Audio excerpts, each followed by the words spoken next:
오늘이 1917년 9월 26일 날 한우리교회가 독립문 복음전도관으로 시작한 지 꼭 105주년이 되는 날입니다. 거룩한 역사가 시작된 지 105주년 된 날이죠. 교회 설립주일입니다.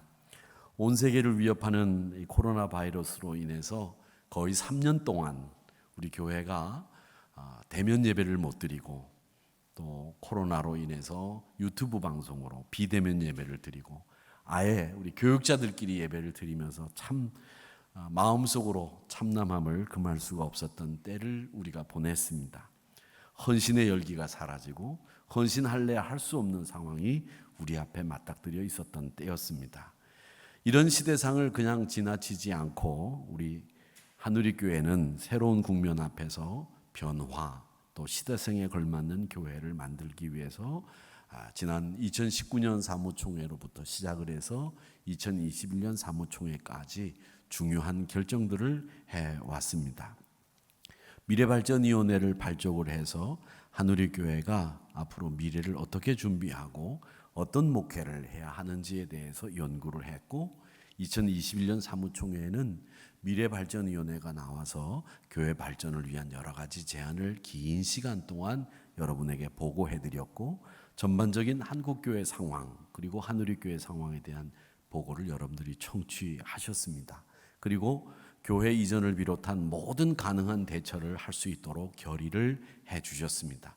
그래서 지난 5월 당회에서는 교회 미래를 위해서 우리가 할 수 있는 최고의 결의까지 하고 교회 미래 발전을 위해서 첫 번째 단추를 끼웠습니다. 이후 교회가 상세한 발전 계획이 나올 때마다 다음 스텝을 밟을 때마다 우리 교회 성도들에게 알리고 미래의 발전을 위해서 한 걸음 한 걸음 우리가 앞으로 가야 된다라는 말씀을 나누었고 또 제가 빨리 가는 것보다 함께 가는 것이 좋겠다라는 말씀을 드렸습니다. 지금까지 우리 한우리교회가 해온 일입니다. 이런 생각을 할 수 있었던 것 저는 이렇게 생각합니다. 우리 교회를 향한 하나님의 놀라운 은총이다. 다른 교회가 할 수 없는 생각들을 할 수 있는 교회 또 다른 교회들은 장로님들이나 또 중진들이 이런 생각들을 할 수 없는데도 불구하고 우리 교회는 이런 일을 위해서 한우리교회다운 결정들을 하고 한우리교회다운 생각들을 할 수 있었다는 것은 굉장히 고무적인 일이고 제 가슴을 뜨겁게 하는 일이었습니다. 지금 우리 한우리교회가 또 한국교회가 이렇게 코로나로 인해서 교인들의 헌신의 열기가 또 대면 예배의 헌신도가 떨어진 상황에서 교회 부흥과 교회 회복을 어떻게 이루어야 되는가 이런 것에 대해서 심각하게 생각해 볼 시점에 이르렀습니다. 지난 주일 몇 장로님들이 기도하시면서 우리 한우리교회가 변곡점에 와 있습니다 라는 말씀을 하시는 것이 가슴에 와 닿는데 3년 동안 한국교회가 생각하지 못했던 문제들에 직면했습니다. 그러면서 저는 여러 차례 이런 위기 앞에서 질병 앞에서 교회들이 어떤 처신을 했는지에 대해서 말씀도 드렸습니다. 교회만이 예배 장소라고 하는 신앙의 인식의 변화가 있었고 성도들 중에서는 예배 자리를 지키지 않아도 별 문제가 없다. 예배드리기가 더 편해졌다. 이런 생각을 하시는 분들이 참 많아졌습니다. 그러다 보니까 헌신의 자리가 점점 비워져 가고 한국교회가 가지고 있었던 자랑, 열심 DNA 그리고 순종 DNA가 지금 점차 교회 안에서 사라져가고 있다라는 안타까운 현실이 우리 눈앞에 나타나고 있습니다. 교회는 그동안 한국 사회를 주도했던 곳이었습니다. 특히 젊은이 문화를 선도했던 곳이 교회입니다. 교회는 젊은이들이 꿈꾸는 일을 이룰 수 있는 곳이었고 교회 안의 젊은이들은 다 꿈을 꾸고 살았습니다. 그래서 젊은이들이 교회로 몰려왔습니다.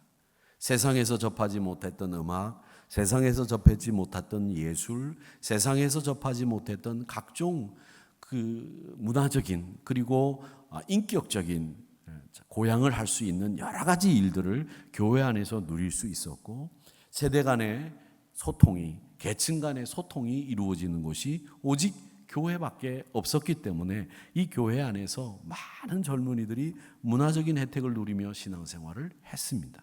그런데 지금은 세상보다 교회가 훨씬 더 뒤처져 있습니다.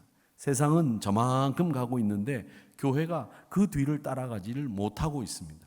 시설이나 문화나 여러 가지 인식에 있어서도 교회가 세상보다 뒤처져 있습니다. 세상을 선도하기보다는 따라가기가 영 이제는 벅차 보이는 지경에 이르게 되었습니다. 그러다 보니까 교회 안에 젊은 세대들이 사라집니다. 그리고 또 세상과는 점점 단절되어 가는 것이 교회 모습입니다. 소통이 막혔습니다. 세상의 목소리를 들으려고 하지 않습니다. 교회를 향한 요구도 알지 못합니다. 왜 이렇게 되었을까라는 거죠. 정부 관계자나 또 혹은 시, 군, 동, 주민센터에 있는 조그마한 일을 하시는 분이라도 만나 뵈면 이런 얘기들 합니다. 학교 폭력이 막 심했을 때 목사님, 교회가 교인 수가 10,000명이다 20,000명이다 자랑하지 마시고 학교 폭력이 있는 그곳에 가서 100명 200명이라도 조를 짜서 10분이라도 그 폭력이 일어나는 곳에 가서 나이 드신 할머니 할아버지들이 장로님 권사님들을 지칭하는 말이겠죠. 가셔서 하지 마라. 한 번만 가 계시기만 해도 학교 폭력이 사라질 텐데 교인 수만 자랑하고 그게 무슨 교회입니까? 이런 얘기를 들으면서 굉장히 가슴 아팠습니다. 우리 교회가 정부가 힘쓰지 못하는 곳에 얼마든지 가서 사회적으로 정화시키고 사회적으로 건전한 방법으로 이 세상을 이끌어갈 수 있는 방법들이 많은데 교회가 이런 일들을 안 하고 자기 자랑하기에 급급하다는 거죠. 그래서 지금 교회는 세상과 완전히 단절되어 가고 있습니다. 어떤 목사님은 세상의 목소리를 듣지 말라고 가르칩니다. 세상과 단절하고 살아도 된다고 말씀합니다마는 물론 그 뜻이 하나님의 말씀만 청종하고 말씀에 창념하라는 뜻이기는 하겠지만 정말 중요한 것은 세상이 교회를 향해서 어떤 요구를 하고 있는지 들어야 우리가 그들을 향해서 필요를 나누어주고 그 필요와 함께 복음도 전할 수 있지 않겠습니까? 그런데 지금 우리는 세상을 향해서 빛과 소금의 역할을 감당하라고 하셨는데 빛과 소금의 역할은커녕 우리끼리 모여서 웃고 즐기는 일로 만족하고 끝납니다. 우리끼리 잘 가면 된다 이런 생각하는 거죠. 여러분 우리끼리도 물론 잘 가야 되겠지만 세상을 향해서 나누고 전하고 섬기는 일을 하지 않으면 안 되지 않습니까? 우리가 복음 전도지만 들고 세상의 빛과 소금의 역할을 감당한다? 아닙니다. 우리가 할 수 있는 일들이 많은데도 불구하고 세상을 향해서 우리가 할 수 있는 일들을 못하고 있다는 것, 이게 문제입니다. 저희 친가 쪽으로는 목회를 하시는 분들이 많이 계신데 오촌 당숙이 침례교회에서 오랫동안 목회하셨어요. 마포, 공덕동 이렇게 내려가는데 아버님 당숙이 거기서 목회를 하셨는데 42년을 목회하셨어요. 그러니까 숙명여대에서 이렇게 공덕동 오리로 내려가다 보면 지금은 이제 아파트로 다 재개발이 돼버려서 그 동네가 없어져 버렸지만 그 마포, 그 공덕동이 그 마포가 새우젓 동네거든요. 아시는지 모르겠습니다만은. 그 마포고등학교 나오신 분들 계세요? 새우젓 장사 아들이 다니는 학교가 마포고등학교예요. 저는 거기를 안 나왔으니까 얘기하는 거지만 마포고등학교 나오신 분들 죄송합니다. 거기서 42년 목회를 하셨는데 침례교회를 목회하셨는데 그 교인 수가 몇 명이냐? 72명이에요. 42년 동안 72명. 한 명 돌아가시면 71명. 한 명 태어나면 72명 다시 됐다가 한 명 또 태어나면 73명 되는. 전도 안 합니다. 아무 일도 안 합니다. 그냥 우리끼리 신앙생활 잘하면 되지. 뭘 다른 사람 끼어들어. 전도해. 그렇게 그 교회가 재개발돼서 교회가 없어질 때까지 그런 교회였어요. 그런 교회가 여기 여러분 아시는 해방촌이라고 하는 이태원에 가보면 이북분들이 내려와서 신앙생활하는 그 교회들이 그런 교회들이 굉장히 많습니다. 우리끼리 똘똘 뭉쳐서 신앙생활하자. 다른 사람 들어올 수도 없게끔 만들어 놓고 그렇게 교회생활, 신앙생활 하시는 분들이 있어요. 그분들은 교회 묘지를 사도 어떻게 사느냐. 햇볕이 안 들어도 좋아. 북쪽만 보면 돼. 그래서 그런 분들 신앙생활하는 교회 묘지는 다 북쪽을 보고 있습니다. 아십니까? 그렇게 하는 것이 물론 당신이 공산주의의 박해에 피해서 내려와서 신앙생활을 하고 여기 내려와서 그런 뜻을 같이 하는 분들이 모여 있어서 신앙생활을 하기에도 적합할 수는 있으나 교회다운 모습은 원래 아닌 거죠. 직면한 현실 앞에 면밀히 대처해 가면서 우리 교회가 하나님 나라를 생각하고 하나님 나라의 미래를 준비하는 것이 교회이지 우리끼리 이건 교회의 모습은 아니라는 거예요. 하나님은 믿음의 사람들을 인도하는 방법이 있습니다. 그것은 새로운 틀, 새로운 곳으로 인도하셨다는 거죠. 이렇게 패러다임을 바꾼 사건들이 믿음의 사람들에게 꼭 있었다는 것이 성경의 증거예요. 틀을 바꾸는 일들이 있었다는 것이 성경의 증거라는 거죠. 야곱이 다시 자신의 노년에 죽었다고 생각했던 요셉이 살아서 애굽의 국무총리라는 걸 알게 됐습니다. 그 야곱에 있는 이 애굽으로 요셉이 있는 애굽으로 이 야곱이 내려가게 됩니다. 그 내려갈 때 제가 만약에 야곱이라면 야, 난 나이 먹었는데 나는 이제 이만큼 살았으니 내가 살던 이곳에 그냥 살게 둬라. 너희들이나 가라. 이랬을 거예요.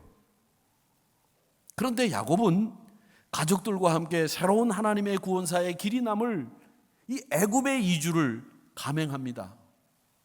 창세기 46장 5절의 말씀에 보니까 뭐라고 되어 있느냐면 야곱이 브엘세바에서 떠날새 브엘세바를 떠나서 애굽으로 이민을 갈 때 이스라엘 야곱의 아들들이 애굽 왕 바로가 야곱을 태우고 오라고 보낸 그 수레에 태우고 자기의 아버지 야곱과 자기의 처자들을 태우고 브엘세바를 떠나서 바로가 보낸 수레에는 아버지를 태우고 애굽으로 이민을 갔다. 이주했다. 그 얘기가 창세기 46장 5절에 나오는 얘기입니다. 이집트로 내려가는 야곱의 가족들에게 성공, 풍요, 기쁨, 환희가 가득 찼겠지요. 들떴겠지요. 야, 아들이 애굽의 국무총리다. 제2인자다. 이제 거기 가서 우리 발 뻗고 정말 행복하게 살아보자. 왜 이런 기대를 안 했겠습니까? 그런 기대를 했겠지요. 그런데 하나님의 생각은 이스라엘의 생각과는 완전히 달랐어요. 왜 완전히 달랐느냐?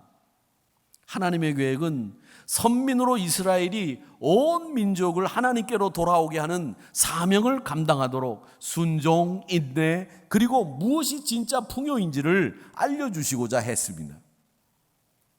처음에는 풍요로운 땅, 국무총리의 가족으로 내려가는 것처럼 그렇게 내려가게 하셨지만 정작 하나님의 의도는 온 민족을 이스라엘 이 백성들이 하나님께로 돌아오게 하기 위해서 뭘 배우게 하셨느냐? 약자가 사는 법을 배우게 하신 거예요. 노예로 살면서 약자들은 어떻게 사는지를 배우게 하시기 위해서 하나님은 새로운 틀을, 새로운 곳으로 이 야곱의 가족들을 이주케 하셨다는 거죠. 이런 패러다임의 변화가 이스라엘 안에 있었다는 겁니다.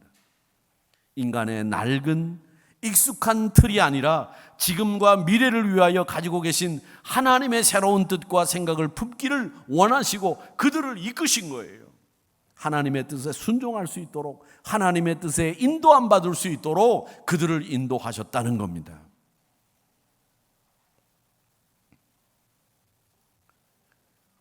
우리는 교회에 대해서 분명하고 확고한 이 신앙적인 가치관을 가지고 있어야 됩니다.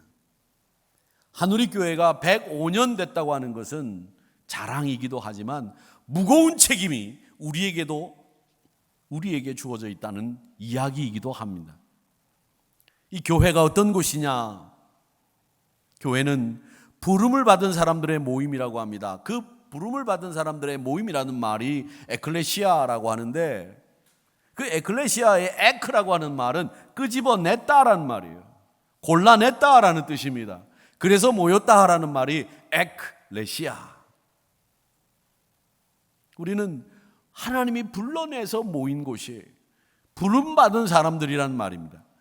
그래서 교회 성도들에게는 항상 두 가지가 가장 중요한 신앙의 축으로 자리 잡고 있는데, 그게 하나가 뭐냐면 부름받았다. 그리고 또 하나는 부름받은 우리들은 그리스도와 연합한다는 겁니다. 그리스도와의 생명과 연합하는 일. 그래서 부름받았다, 그리스도와 연합되었다 라고 하는 이 두 가지 사실은 굉장히 중요한 겁니다. 그리스도 안에만 구원이 있습니다, 그리스도 밖에는 구원이 없습니다, 이렇게 이야기하는 이유는 내가 그리스도와 연합하여 하나가 되었기 때문에 그리스도를 통해서만 구원받는다는 걸 우리가 고백하는 거예요. 우리가 성령의 전이라고 얘기합니다. 성령이 머무는 곳이 된 이유는 다른 게 아니라 그리스도와 연합했기 때문에 내가 성령의 전이 되는 거예요. 내가 그리스도와 연합했기 때문에 성령 충만하고 영성 있는 그리스도인이 되는 거예요. 내가 무슨 기도를 많이 해서 영성 있는 그리스도인이 되고 말씀을 많이 알아서 영성 있는 그리스도인이 되는 게 아니에요. 여러분, 그리스도와 연합하지 않으면 아무 소용이 없어요. 부름받은 사람은 그리스도와 연합하는 거다. 뭐와 연합하느냐? 그리스도의 생명과 연합하는 일. 이게 중요하다는 거죠. 그래서 교회는 부름받은 사람들의 모임이며 그리스도와 연합하기 위해서 애쓰는 사람들의 모임이 교회인 겁니다. 바로 여러분들이죠. 로마 교회는 교황과 연합함으로 교회가 성립된다고 주장합니다. 교회는요, 교회가 교회되는 것은 예수 그리스도와 연합하여 교회가 만들어지는 것이지 사람과 연합해서 교회가 되는 점이 아니라는 것을 여러분 분명히 하셔야 됩니다. 이걸 믿으시기를 축원합니다. 그리스도와 연합하는 일, 이 일을 애쓰는 거예요. 우리가 전도하고 선교하고 복음을 전하는 일은 그 사람들에게 그리스도와 연합하도록 만드는 일을 하는 거예요. 그래서 그 사람들을 하나님의 백성 삼고 자녀 삼는 일, 그게 그리스도와 연합하게 만드는 일이죠. 그래서 우리는 사람의 집합이 아니라 그리스도의 생명과 연합하여 하나님의 자녀의 모임입니다. 그게 교회예요. 그래서 교회는 예수님을 떠나서는 어떤 일도 어떤 의견도 교회는 수용될 수 없습니다. 다 예수 그리스도를 통한 의견과 예수 그리스도의 뜻이 수용되고 받아들여지고 그것이 중심이 되어야 되는 것이 교회입니다. 교회의 머리이신 그리스도 그분의 지체인 우리는 당연히 그분의 뜻과 그분의 생각대로 교회를 운영하고 교회가 하나님의 뜻에 맞추어 가야 되는 거죠. 오늘 개신교회 개혁교회는 이렇게 하나님의 뜻을 실천하기 위해서 하나님의 나라를 이루기 위해서 변화를 두려워하지 않고 과감히 인간적인 어떤 틀이라도 탈피할 수 있는 자정 능력과 개혁 의지가 뚜렷한 곳이 바로 개신교회, 개혁교회라고 하는 곳입니다. 그래서 개혁교회는 개혁이 계속 되어져야 되는 거예요. 사제는 예배를 집례하거나 설교를 할 때 꼭 사제복을 입어야 됩니다. 그런데 그런 형식마저도 개신교회에서는 다 버리는 거예요. 어떤 형식이라도 복음을 위한 본질을 위해서라면 다 벗어 던질 수 있는 게 개혁교회의 특징이라고 하는 겁니다. 현실에 안주하거나 가이사라 빌립보에서 여기가 좋사오니라는 구태의연한 사고를 허락하지 않는 것이 이 개신교회의 특징이라고 하는 겁니다. 그래서 청바지를 입고도 예배를 드릴 수 있고 티셔츠 한 장만 입고도 예배를 드릴 수 있고 머리를 묶고도 예배를 드릴 수 있고 찢어진 청바지를 입고도 예배를 드릴 수 있으나 그 마음 속에는 그리스도를 향한 뜨거운 헌신과 복음을 향한 본질이 자리 잡고 있어야 그 예배가 살아있는 예배가 된다는 거죠.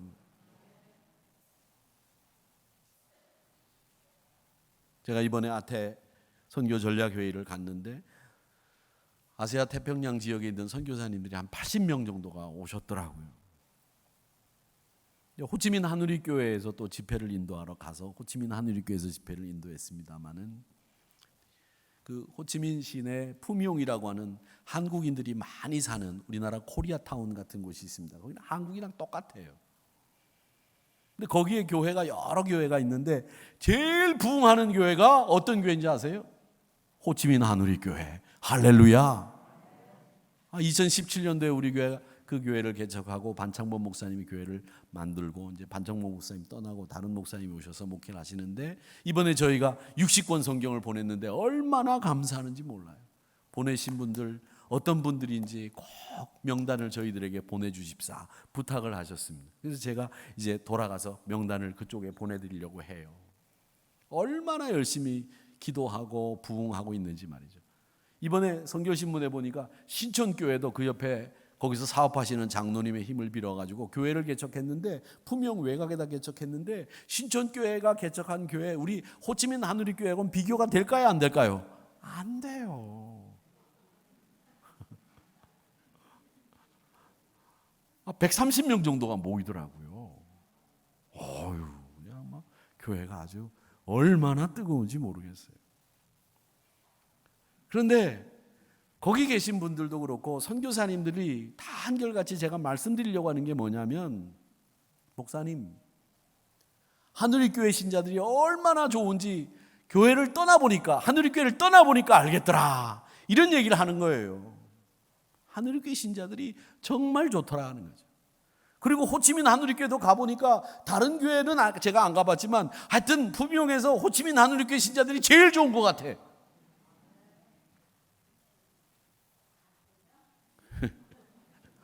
왜 웃으세요? 제가 제일 좋다는데. 그리고 또 우리 하누리교회 신자들이 그렇게 좋다는 얘기를 많은 선교사님들이, 이 교회를 거쳐간 선교사님들이 얘기하는 것을 보고 제가 참 기뻤어요. 그리고 제가 그 교회 담임 목사인 것이 너무 자랑스러웠습니다. 성도들이 기도하고 성도들이 하나님 앞에 헌신하는 이 아름다운 전통을 가진 하누리교회 신자들이 너무 좋다는 거예요. 저도 자랑했습니다. 우리가 코로나 이전에 우리 권사님들이 제가 설교하러 올라올 때 그 올라오는 계단 밑으로 기도실에서 기도하는 소리가 들리면 제가 힘이 나고, 제가 너무 감격을 받아서 너무 은혜스러워서 우리 권사님들의 기도를 받고 제가 이 강대상에 서서 설교했어요. 이런 교회가 하누리교회입니다. 하누리교회 우습게 보지 마세요. 하누리교회가 어떤 교회인지 아세요? 저는 이렇게 얘기합니다. 오늘 17절 말씀에 보면, 그런즉 누구든지 그리스도 안에 있으면 새로운 피조물이라, 이전 것은 지나갔으니 보라 새 것이 되었도다. 여러분, 이 말씀 너무 좋아하시죠? 우리가 그리스도 안에서 새로운 피조물이 되었습니다. 이전 것은 지나갔습니다. 새 것이 되었습니다. 이 새 것이 되어가는 일은 계속 이루어져가는 일입니다. 하나님께서 원하시는 것은 계속 우리가 새 것이 되어가는 것이죠. 새로운 피조물이 되어가는 것입니다. 이 새로운 것이 된 이유가 뭐냐? 성경 말씀을 보십시오. 오늘 말씀에 보면 우리가 보라 새 것이 되었다라고 하는 이 새 것이 된 이유를 설명하고 있어요. 그게 뭐냐? 20절 하반절에 보면 너희는 하나님과 화목하라, 이렇게 되어 있습니다. 우리는 하나님과 화목하기 위해서 날마다 새로움을 추구하는 성도들이라고 하는 것을 오늘 본문이 말씀하고 있는 겁니다.